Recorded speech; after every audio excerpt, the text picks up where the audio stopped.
আসসালামু আলাইকা ইয়া রাসূলুল্লাহ ইয়া রাহমাতাল লিল আলামিন। আপনি তো শুধু আমাদের নবী নন, আপনি পুরো ভূমণ্ডলের সকল সৃষ্টি জগতের উত্তম জীবন আদর্শ। আপনার আগমনে পুরো জাহান পেল আলোর দিশা। ইয়া রাসূলুল্লাহ, আপনাকে কিভাবে ভুলে থাকি? আপনি তো ছিলেন ক্ষমা, দয়া ও বিনয়ের এক উজ্জ্বল দৃষ্টান্ত।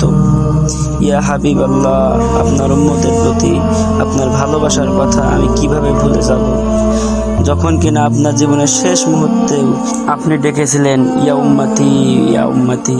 আপনার দেওয়া শিক্ষা ও আদর্শ পথ নির্দেশনা আমার জীবনের পথে। আপনার প্রতি ভালোবাসা আমার ইমানের পূর্ণতা। আপনার করা প্রত্যেকটা কাজ পথ চলা আল্লাহ তাআলা সুন্নত করে দিয়েছেন। ইয়া আল্লাহ, আপনার প্রিয় হাবিবের দেখানো পথ অনুযায়ী জীবন পরিচালনা করার তৌফিক দান করুন।